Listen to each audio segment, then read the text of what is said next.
In this section, we're going to cover vectors. Now, vectors are a line segment that has an assigned direction to it. And what we usually do is show a vector as an arrow pointing in a particular direction. So in this little diagram here, we have the vector u going from the point A to the point B. We call A the initial point and B the terminal point. And you can see the arrow is going to the terminal point. Just notationally, first of all, the way that the notes and the textbook denote a vector from just some other sort of variable is that it's bolded. Now when I write it, it's kind of hard for me to write a bolded character. So whenever I want to denote a vector, I'm going to put this little arrow above it. So this is the way that I will write vectors, and it's the way you should write vectors as well in your notes and in your homework. And then finally, we have a direction, but we also have a particular length associated with a vector, and so we call that the magnitude. So the length of this vector is the magnitude. Okay, and so the magnitude, what we would say is the magnitude of u is using these absolute value symbols. Okay, the absolute value of a number is really the magnitude of the number. So this is the more general way of using these vertical bars, is to say it's the magnitude of a vector. All right, so first of all, if I have a vector u like I had on the previous page, I can double it. So if I put a 2 in front of that u, that just means double its length. If I put a negative in front of the u, you remember the u was, I should probably rewrite it here. So u did look like this. So if I put a negative in front, then it's the same length, but it just points back in the other direction. So instead, remember this was the point B and this was the point A. And so now it's just that it starts at B and then terminates at A if we put a negative in front. All right. Now, with these new objects called vectors, the first natural thing perhaps to try to do with two vectors is to try to add them, right? We can add two numbers, so why don't we try adding two vectors?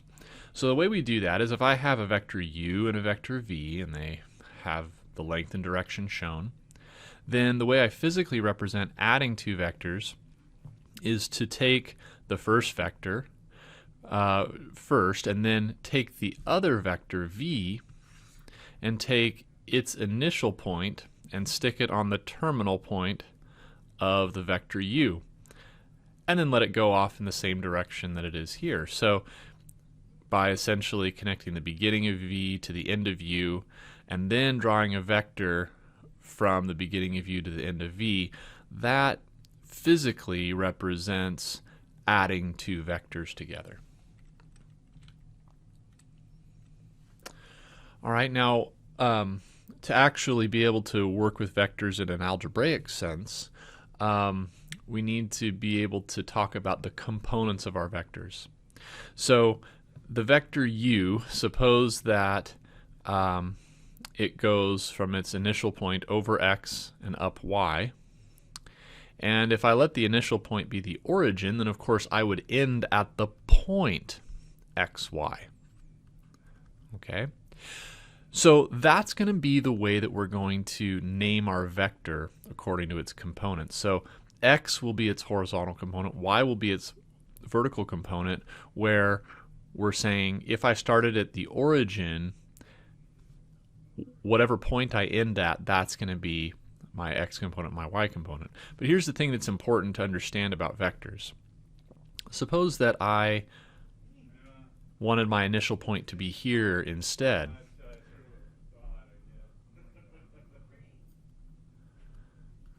All right, so here's the vector u up here. Of course, it doesn't end at xy anymore. and yet I would still name this vector x, y. So vectors are not location specific. I can start them wherever I want to start them. Okay, so this is still the vector xy, even though my ending point here is, something completely different than it was down here. So we can move them all around. So now let's take a look at how we do arithmetic with vectors. So if I have two vectors, u and v, where the x component of u is u1, the y component is u2, and for v it's v1 and v2, then the way I add vectors is as you might expect we do. We just add the x components together to make our new x component and add the y components together to make the new y component. Right? So let's show this in a picture in addition to actually doing this vector arithmetic. So first of all, over here, let's sketch u. So since u is 2, 5, if I'm going to go over 2 and up 5 to make a picture of my vector. And then for v, I'm going to go over 3 and down 2 to get a picture of my vector. Okay, and so now let's compute u plus v.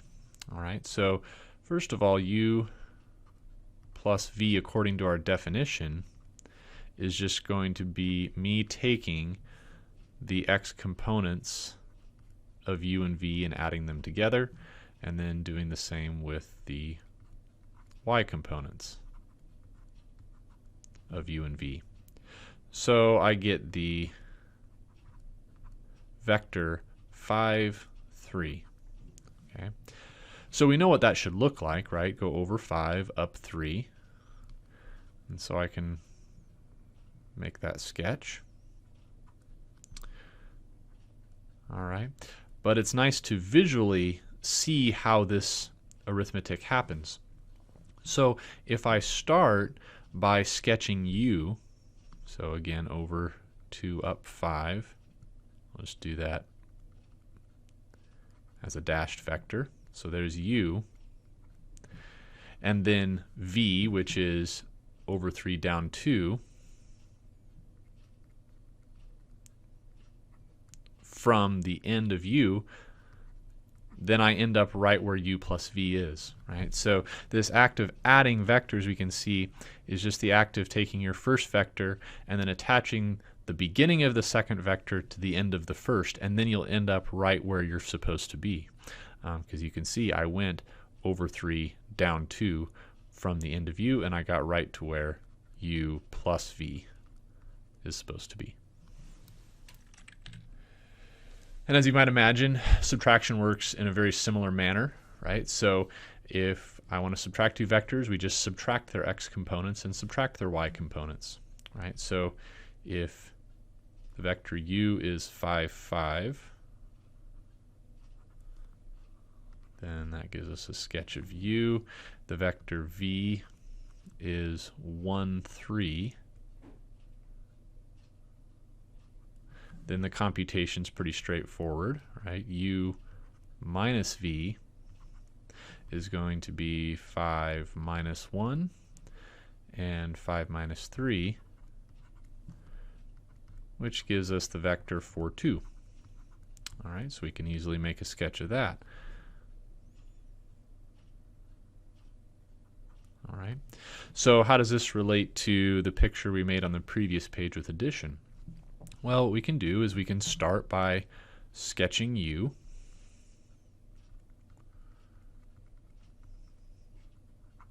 Okay. But what I'm going to be doing is I'm going to be subtracting v.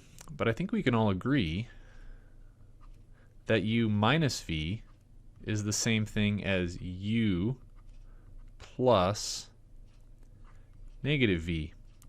And negative v means exactly what you think it should mean. It means that you're going in the opposite direction of what v is saying currently. So if v is 1, 3, then negative v is negative 1, negative 3. So I can literally just do the same pictures with addition, but instead of going right 1 up 3, I'm going to go left 1 down 3. So this is u, and this is negative v, and adding those together in that way produces u minus v. So now we're going to look at scalar multiplication. Scalar multiplication means I'm taking a number times my vector. And so what that means is that we're literally just going to take each component and multiply it by that number. So in example 3 here, let's start by sketching u, which is the vector 2, 2. Okay, so now 2u is just literally me taking 2 times the vector u, which is just 2 times each component, which of course would be 4, 4. All right, and so literally what we're doing is we're just keeping the same length of vector, but we are making it longer, in this case doubling its size as I multiply it by 2. And then if I take negative 1/2 u over here,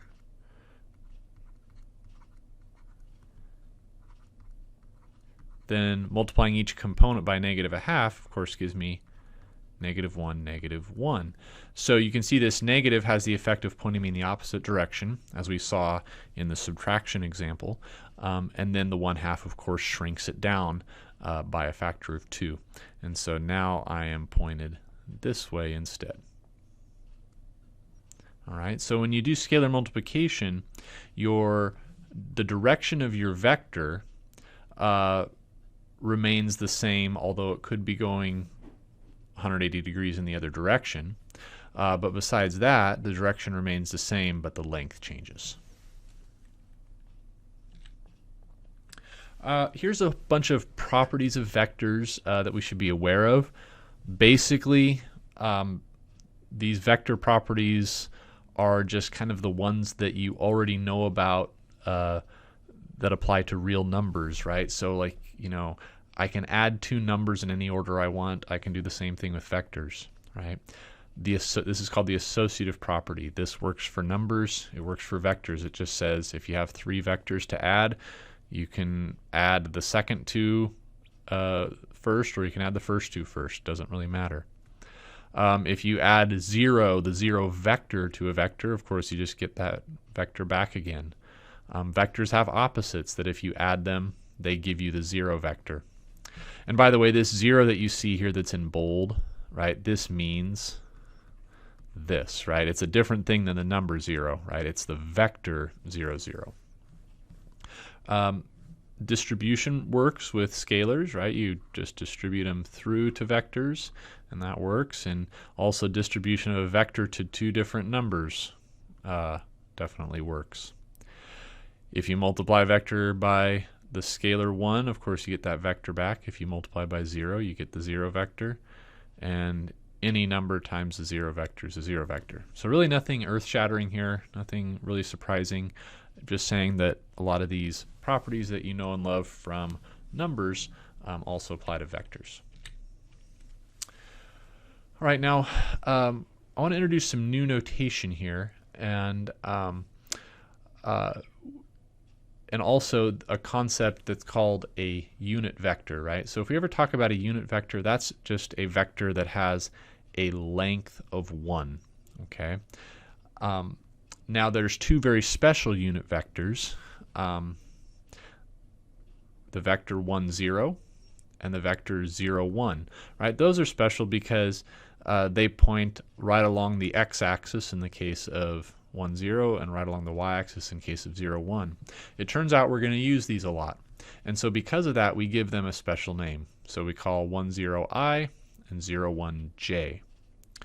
So this actually comes up with a new notation that we can use if we'd like, right? So instead of this vector notation here, sometimes you'll see vectors written this way. the x component number times the vector I plus the y component number times the vector j. And so where that's coming from, so I think we could agree that if you have a vector a comma b, then that's the same as a comma 0 plus 0 comma b, which you could then pull an a out of, right, and a b out of here to make a times 1, 0 plus b times 0, 1. But 1, 0 is that I that we talked about, and 0, 1 is j. So you can see that these are equivalent notations. They're just expressed differently. All right, so just to kind of get used to this, an example 4, if I want you to write this vector in terms of I and j, what we're literally going to do is we're just going to say 3i, okay? And when you write it out on paper, when you can't actually bold on paper, if it's these special vectors, then we put a kind of a little hat on it instead of the typical arrow that we put on top. And then minus 9j. All right, and this hat signifies that it's a unit vector as opposed to just any old other vector. Now this notation can be nice when it comes to doing more complicated arithmetic with vectors. So here we're being asked to take 3a minus 2b and essentially simplify it, where a is this vector here and b is this vector here, and expressed in terms of I and j. All right, so we know we're taking the scalar 3 times the vector a, but I'm going to go ahead and write my vector in its ij form, and then minus 2 times my vector b in its ij form. So the reason this is kind of nice is because you can treat your I and your j kind of like they're just x's and y's, right? And what we're going to do is just basically follow algebraic processes and combine like terms, right? So I distribute my 3 through, so 3 times 5 is 15i plus 3j, and then minus 8i plus 14j. And then of course I can put the i's and j's together,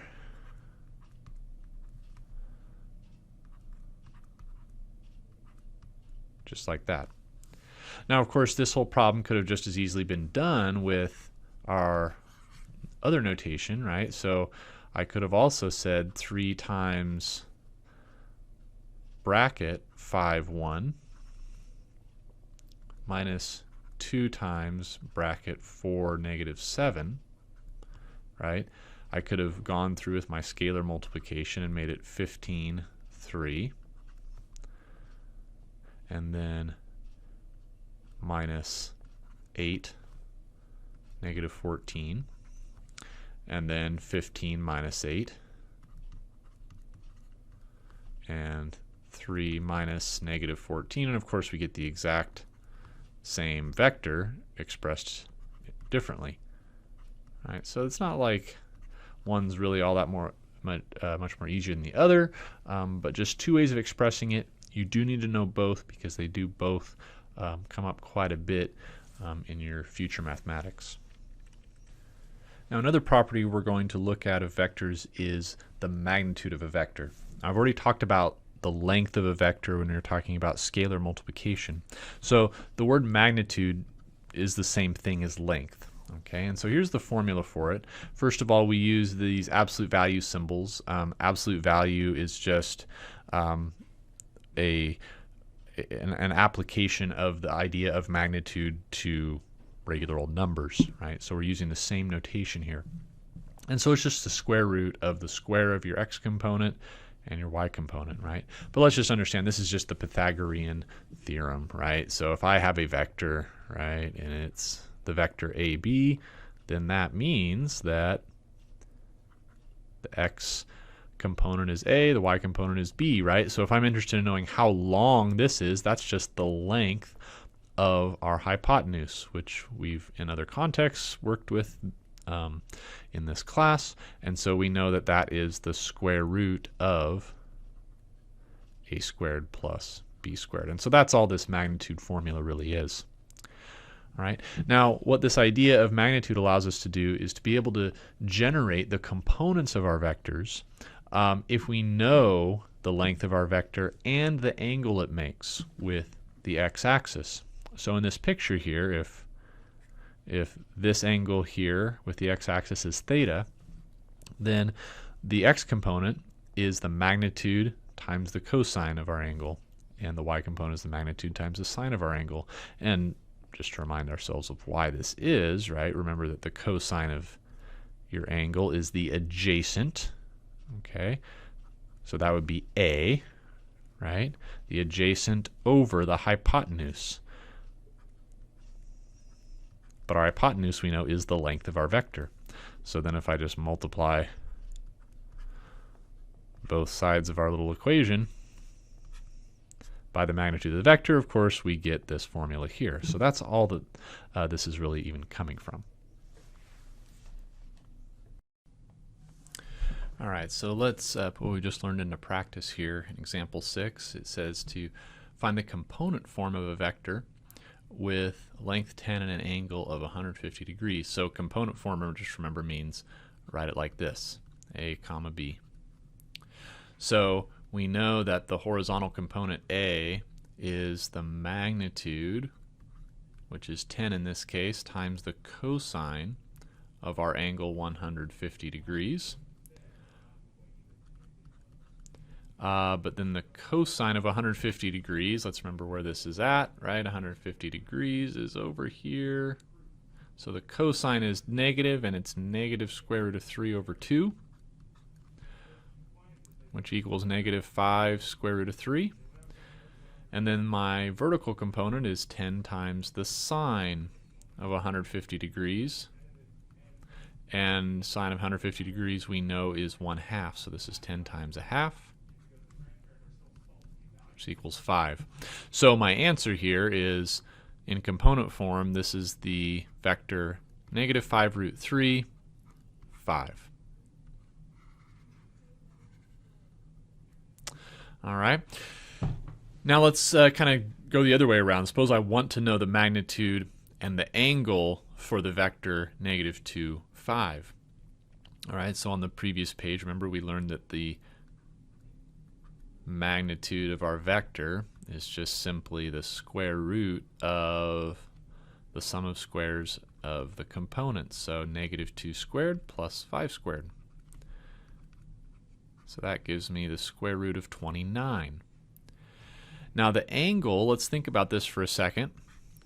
We can sketch the vector negative 2, 5. So here's our vector. Right? So then our angle, really, to find that, we're just going to use the same formulas we were using to, say, convert to polar coordinates or to work with complex numbers, right? We know that the tangent is going to be the y divided by the x. Okay, so we're just using that same principle we've been using over and over here, which means that theta can be found by taking the tan inverse. But let's keep in mind we do have to be careful here, because remember the tan inverse only gives us values between negative pi over 2 and pi over 2, or negative 90 and 90 degrees, right? That's what the tan inverse is going to give us. So it thinks actually that we're talking about this. It thinks we're talking about 2, negative 5, right? So that it can give us a value on the right half of the circle.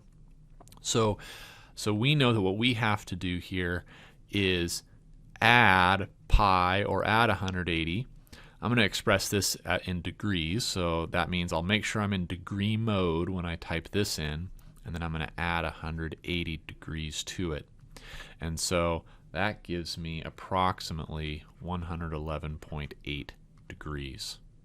So now I know the magnitude and the direction I'm going in if this is my vector.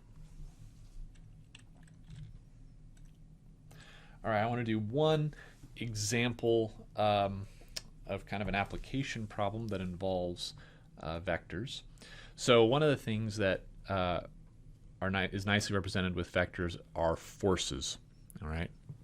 So it says two forces, one of magnitude 10 and one of 20 pounds, act on an object at angles of 45 degrees and 150 degrees, respectively. Find the magnitude and direction of the resultant force. So let's kind of give this maybe a little more context even. Let's suppose that we have an object, and just to kind of make it easy to look at, let's imagine that our object is right at the origin. So here's our object. So what it's telling us is that we have 10 and 20 pounds, and they are acting at angles of 45 and 150. So here's 45, right? And we know that this is a 10-pound force. And this is 45 degrees. And then we have this 150 degrees is the other direction.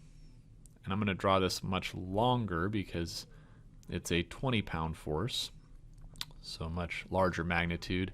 And then it's 150 degrees from here to here. I'm not going to draw it in because to avoid cluttering it up. Okay, and so you can think of this, maybe this is like a heavy object, and for whatever reason, two people have a rope attached to it, and they're pulling in these different directions. And so basically, where is the object actually going to be headed is the question.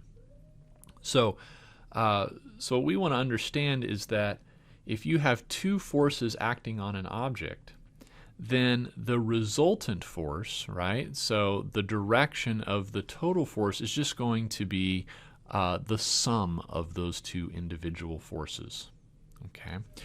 So let's give these some names. Let's call this one force number 1, and let's call this one force number 2, just so we can tell them apart. So the resultant force is going to be the sum of force number 1 and force number 2. All right, so let's think about, well, what is force number 1? Force number 1, I know the magnitude and I know the angle, so therefore I can write it in component form by saying it's 10 times the cosine of 45 degrees, and then 10 times the sine of 45 degrees. That allows me to write it in component form. Force number 2 is 20 times the cosine of 150 degrees, and then 20 times the sine of 150 degrees.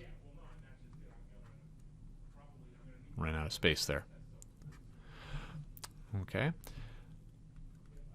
And I can go ahead and simplify some of these, right? Because the angles are nice. So this is 10 times square root of 2 over 2, and 10 times the square root of 2 over 2,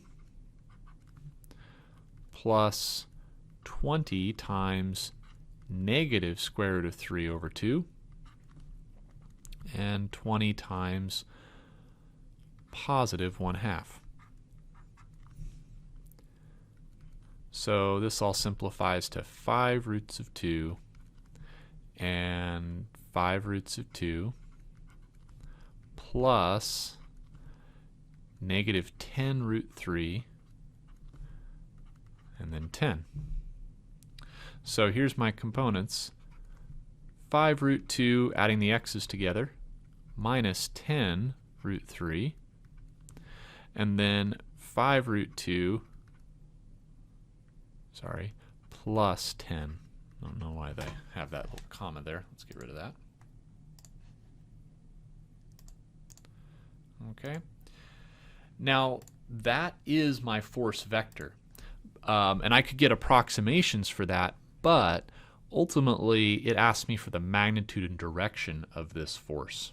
Okay, so I'm not going to be too anxious to jump straight to approximating this. So that's my force. So let's first of all understand that then the magnitude of this force is just going to be the square root. I'm going to have to give myself a lot of space under this root here, the square root of the horizontal component squared plus the vertical component squared.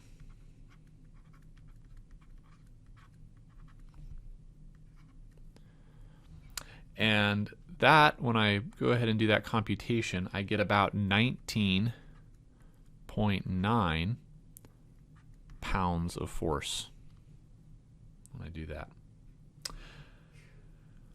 Okay, so we've got the magnitude of the resultant force, but now we need to figure out the angle. Okay, so just like in the last problem, we know that the tangent of theta, the tangent of theta is the vertical component, 5 root 2 plus 10 divided by 5 root 2 minus 10 root 3. Okay, so then theta is going to equal the tangent inverse of that. And so we'll write all that out.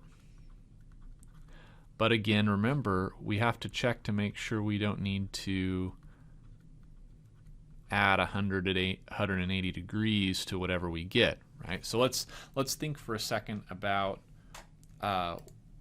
where this resultant vector is. If you take 5 root 2 and you add that to, or excuse me, you subtract off 10 root 3, you're going to get a negative number.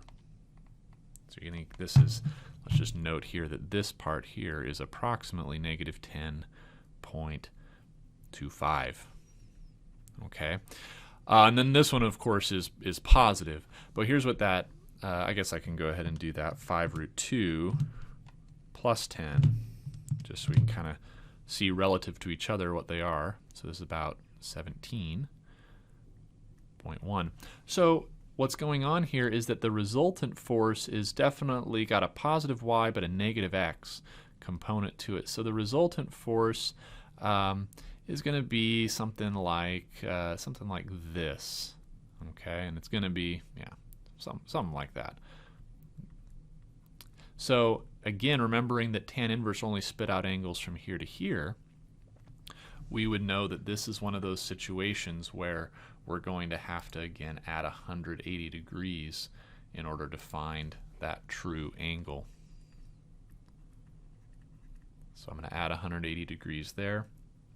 And when I do that, I get about 121 degrees. Okay. And of course, that 121 degrees is being measured from the x-axis. And so, if you recall, we've worked with heading and bearing back in the sections where we looked at law of sines and law of cosines. So what we could do to kind of make sure we provide the proper context is we could go west of north, right? So start due north here, start due north, go west of there, and if that's the case, you would just take the 121 degrees minus 90 degrees, and that would tell you that the direction is 31 degrees west of due north. Okay, so didn't specifically ask you to write it as a heading, but I think that's nice to provide context to it. So there's our direction, and there's the magnitude of our force.